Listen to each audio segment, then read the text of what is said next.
Good afternoon, friend. This is the fourth lecture of manufacturing technology subject in this video lecture series. This is the chapter number 2, foundry technology.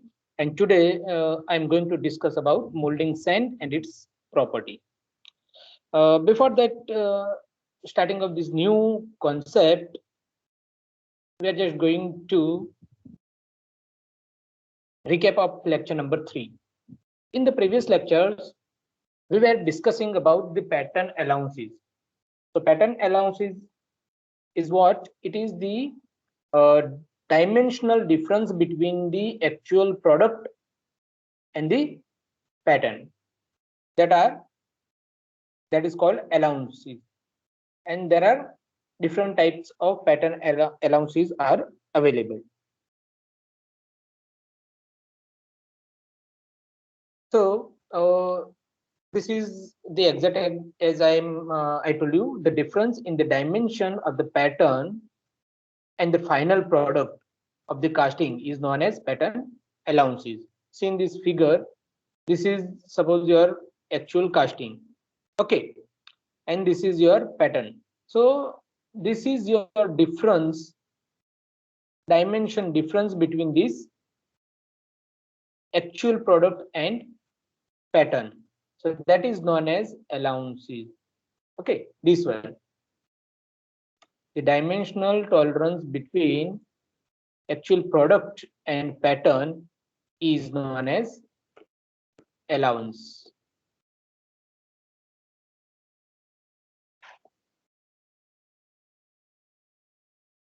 Okay, and these are number of types of pattern allowance. Uh, that was shrinkage allowance, draft allowance, machining allowance, shake or wrapping allowance, and distortion or camber allowance. So these all allowances are most important, and you must have to add these allowances into your pattern. That's why your pattern is always having some bigger or larger dimension than your actual product. Because of addition of these allowances, the size or dimension of the pattern is slightly larger than your actual product. Okay, otherwise pattern is replica of the final product except these allowances. If you will not add these allowances into your pattern, then your product dimension and pattern dimension would be same. But because of this addition of these allowances into your pattern, the dimension of the pattern would be increased. Okay, so this is only the modification in the pattern, that the dimension of the pattern is larger than the casting product, and this that is nothing but the allowances. Because of allowances, it will have the larger dimension than the actual product. Okay, now today uh, I'm going to discuss about molding material and the properties. As you know that molding material for our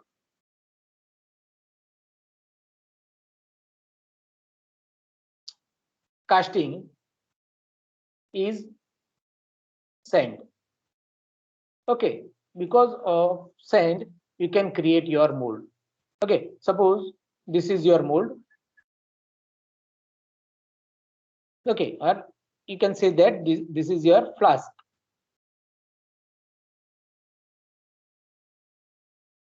This is your flask. What is flask? Flask is an open container, or flask is a container which is open from both the side. Got it? So this is flask. So if you want to convert this flask into mold, then first of all you have to put your pattern. Suppose this is your pattern. Okay, so put this pattern into your mold, or at the base side you must have to put this is your pattern. Then you have to apply sand in it. Okay, so this is sand. Okay, so all the flasks you must have to fill with the sand. You must have applied the molding sand into it, and then apply some pressure on it so that it can be close with each other, all the sand. So the strength of mold will be increased. So after applying the force or molding pressure, then revert it to 180 degree. Then revert it this mold with the 180 degree. Okay, and then remove this pattern. Remove this pattern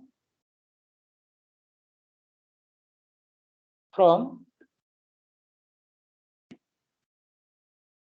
mold.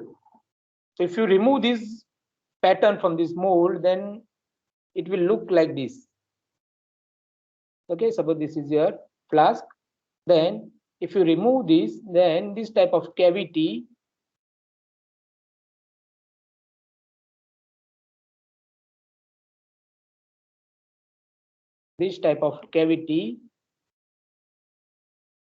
would be generated in the okay, so this is your cavity. Once you remove your pattern from the mold. Okay, so here sand is there. Okay, here sand is there around this. Okay, and inside here the cavity is generated because of withdrawal of the pattern, and this cavity can be filled up by molten metal. It can be filled up by molten metal, and molten metal can be powdered using this sprue. Suppose here, just a minute. Suppose here one sprue is there. Here one. Suppose this is sprue, and this is riser, and here runner is there. Okay, here runner is there. So from here, from this ladle, suppose this is ladle. So with help of this ladle, you just pour the molten metal over here. From here, then from this sprue, molten metal will go from sprue to runner, and this portion will be filled up by molten metal. This is molten metal. Okay, so this molten metal will accommodate this space or cavity. So this cavity will filled up by molten metal, and then molten metal will come out from riser. Now allow it for solidifications. After solidifications, just destroy this mold and withdraw this solidified product. Withdraw this solidified product. This is solidified after some time. Then withdraw it. Withdraw this one. Then what you will get? You will get this type of product. This is your final product you will get after solidification. Okay, this is your final product. Okay, so for this process you must have to create the mold. Okay, so molding material is sand. Got it, all of you? Okay, so now a large variety of molding material is used in foundries for manufacturing of molds and cores. Okay, core is used to make a hollow product. If you want to create a hole in your product, then you must have to place this core into the cavity. Okay, they include the molding sand, system sand, Okay, this molding material may be the molding sand, system sand, or it is known as backing sand. It may be a facing sand, parting sand, and core sand to make the core. Okay, if you want to make a core, then it can be made from core sand. Okay, so these type of different sands are available for the different purposes to create a mold.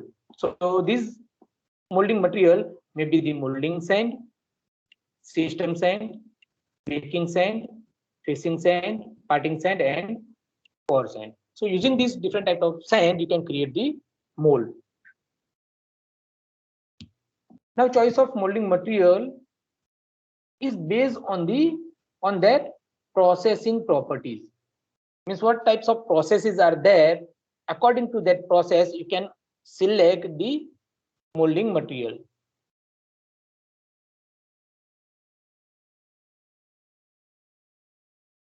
The properties that are generally required in molding materials are, okay, so here the new concept, that is properties, molding sand and its property. So here we are going to discuss about the sand properties. So which types of property sand should have, so that you can create a good product, or you can generate a good product, or you can generate a strengthened mold.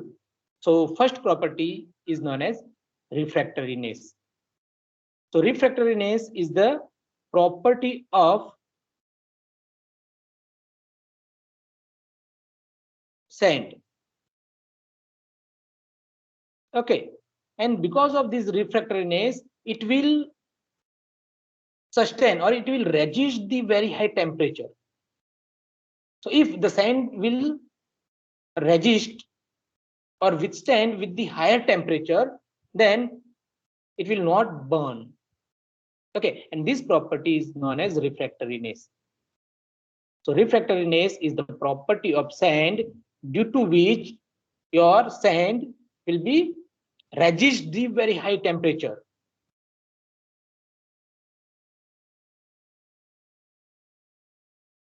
So here it is written in statement, it is the ability of the molding material to resist the temperature of the liquid metal to be poured, so that it does not get fused with the metal. The refractoriness of the silica sand is the highest. That's why silica sand is generally used in sand mixture, or to prepare the molding sand. Silica is the base metal, so silica sand is used because the refractoriness property of the silica sand is very high, and refractoriness is the property through which your sand will resist the very high temperature due to this liquid metal. Okay, once this liquid metal is poured in the mold, then if refractoriness is not there in your sand, then this sand may be burned out. And if the sand particle is burnt out, then your mold, some portion of mold will be broken down. And ultimately, this will create a defect in your casting product. That's why this property must be important.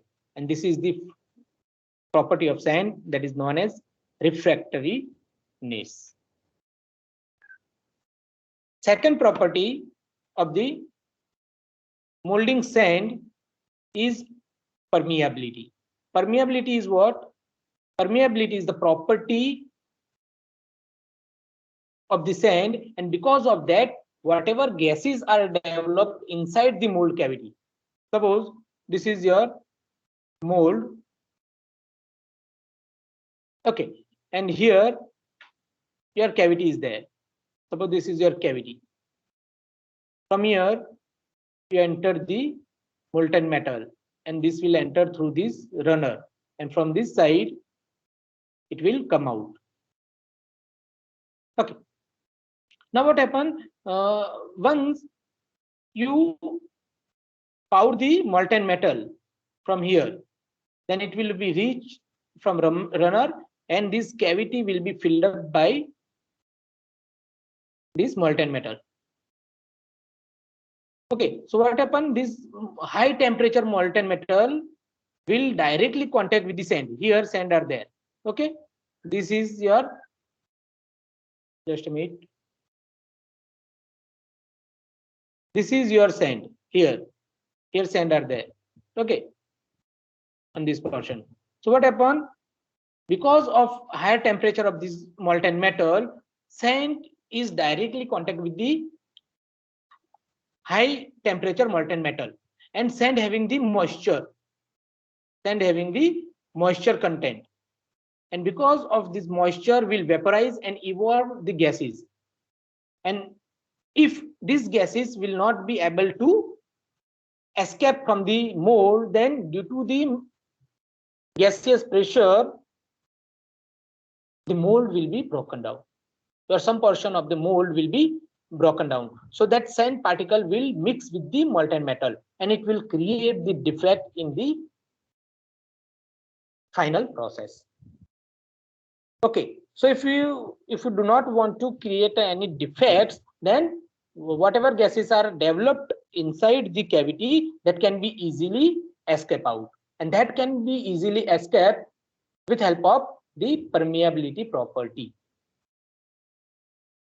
Okay, so permeability is what? During the powering and subsequent solidification of casting, a large amount of gases and steam is generated, as I told you. Okay, because of molten metal is directly contact with the sand, large amount of gases are generated inside the mold. So that what happens? These gases are those that have been absorbed by the molten during the melting, air absorbed from the atmosphere, and the steam is generated by the molding sand and core sand. Okay, so this type of gases are evolved. Some of the gases are absorbed in the metal also, so that all such type of gas and steam are generated because of this powering of the high temperature molten metal. And if these gases are not allowed to escape from the mold, they would entrap inside. Okay, they will entrap inside and cause the casting defect. It will create a casting defect. And to overcome this problem, the molding material must be porous, and the proper venting of the mold also help in escaping the gases that are generated inside the mold cavity. Okay, and this porosity of this sand property is nothing but a permeability. Okay, so permeability is the property, or it is the porosity of sand, and because of this property, the gases developed inside the mold can be easily come out, because of this sand particle are bind with each other and make a mold. But within this each particle of the sand, there are small gaps, and that is known as porosity. Within some grains there are some gap, and from that gap your gases will be escaped from this cavity, and it will come out to the atmosphere, and that property is known as permeability. Okay, next one is green sand. This is a property of sand, and this is the property because of moisture. The molding sand that contains the moisture is termed as green sand. Means a sand having the moisture content, so that sand is known as green sand. And the green sand particle must have the ability to cling to each other. Cling means it will stick to each particle. Suppose there are different particles are there, sand, and due to this moisture content, these all the particle are stick with each other. All particle are cling to each other to impart sufficient strength to the mold.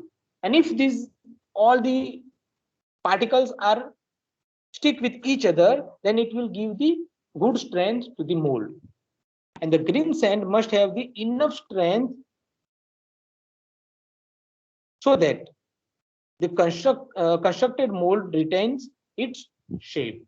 So this is the property of sand through which it can give the good strength to the mold, so it cannot be broken down during the transportation, or it will be not broken down when you place or you transfer your mold from one place to another place.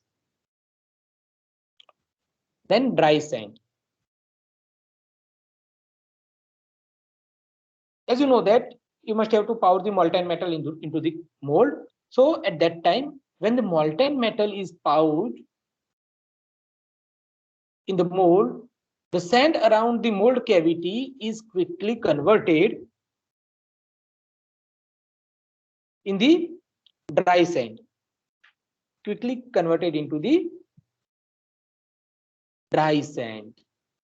As the moisture in the sand evaporates due to the heat of molten metal.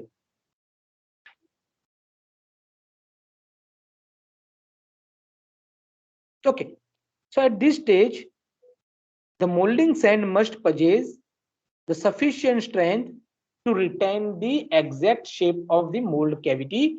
At the same time, it must be able to withstand the metallostatic pressure of the liquid material. Okay, so this dry sand will give the exact shape or give the proper shape of casting, or it will retain the shape of cavity. So this is very important, dry strength. And when it is occurred, when the molten metal is poured in the mold. So at that time, because of higher temperature, the moisture will be evaporated. And due to that, it will convert it into the dry sand. So it will provide the dry strength to your mold. And due to this dry strength, it will retain the shape of your product.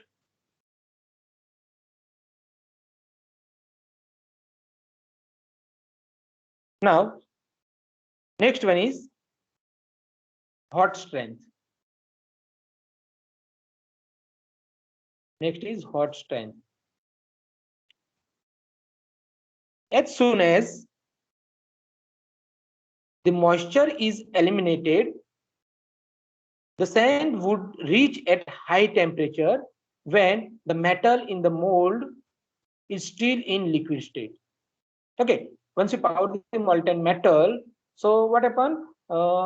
Due to that high temperature, the sand will also, the sand temperature will also increase because of the molten metal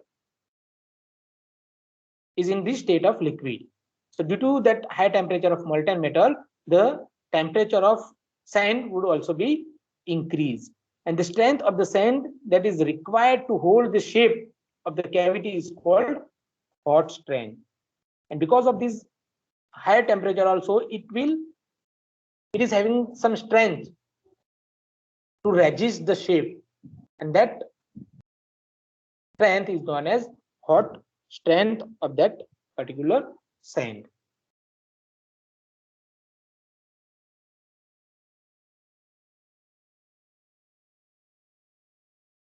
The next property is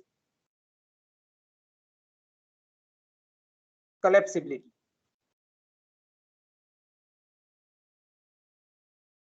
As you know that in the casting process, once your product is solidified, okay, suppose this is your mold,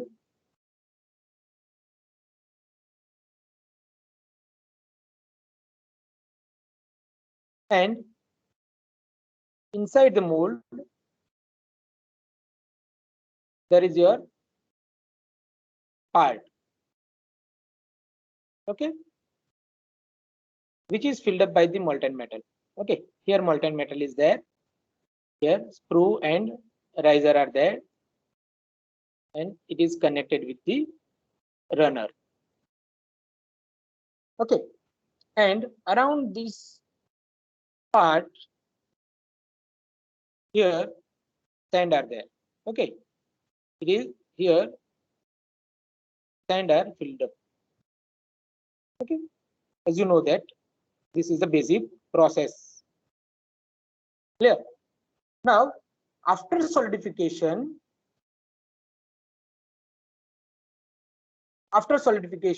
this particular product is solidified after some time. Okay, depending on the material, whatever you may be used.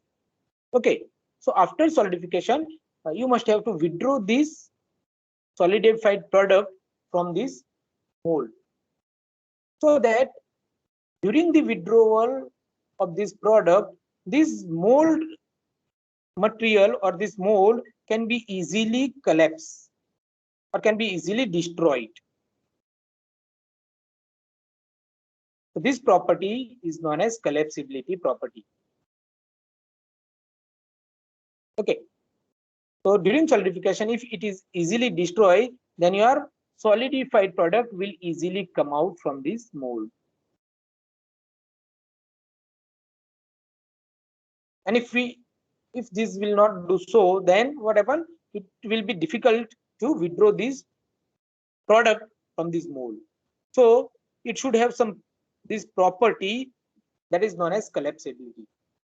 So the molding sand should have collapsibility so that they can be easily broken down during the withdrawal of the solidified product.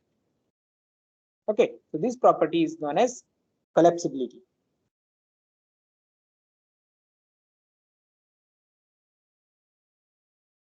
Now, the molding sand composition. How can you prepare the sand mixture? So the main ingredients of any molding sand are beige sand,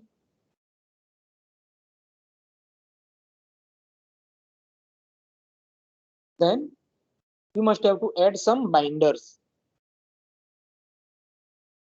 and moisture.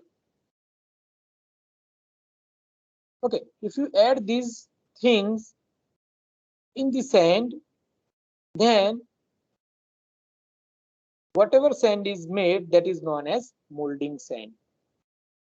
Okay, so that is the composition. So in which beige sand is there, binders you must have to add, and moisture in a exact proportion. Okay, so beige sand means silica. Suppose silica is beige sand. Silica sand. Then you have to add some binder in it and add some water. Okay. So the silica, binder, and water will prepare a sand mixture, and that is known as molding sand. So beige sand, in which you can consider the silica sand. So silica, as in the previous slide also I told you that silica sand having the very high refractoriness temperature, or it is having the refractoriness property, higher refractoriness property. That's why you can consider the silica sand as the beige sand. So silica sand is the most commonly used beige sand. Other beige sand that you can also consider are zircon sand, chromite sand, and olivine sand. So these are also different types of sand that you can consider to prepare a sand mixture or to make the molding sand. Silica sand is cheapest among all the types of base sand. That's why generally you prepare a molding sand, and it is easily available.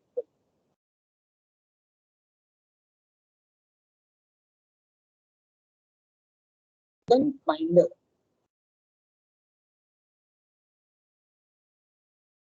For the mixture of sand, you must have to add silica sand and some proportion of binder. So for the binder, you may consider clay binder. Okay, you must have to add some proportion of clay. Then you may also use organic binders, may also inorganic binders to prepare this mixture. But clay binders are most commonly used in binding agent and mixed with the molding sand to provide the strength, because these clay binders are clay is easily available and it is very cheap. Okay, so silica sand plus clay and water.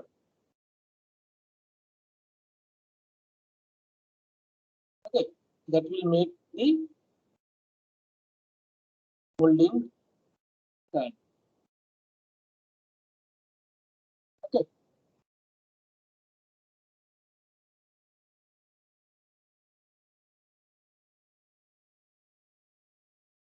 then moisture,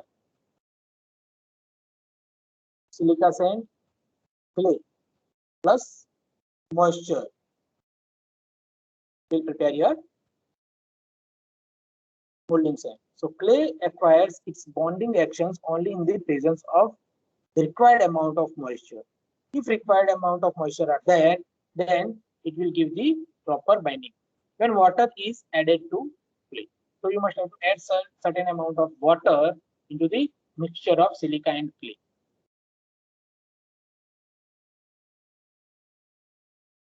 It penetrates the mixture and forms a microfilm which coats the surface of each flex of clay, and the amount of water used should be properly controlled.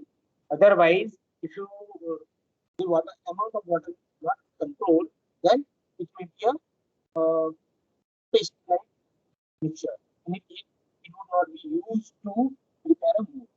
So that the content of water or amount of water must be controlled. This is because the part of water which coats the surface of the clay flex helps in bonding, while the remainder helps to improving the plasticity also. So this is the molding sand constituents and its weight percentage. So silica sand could be 92% weight in the mixture, clay 8%,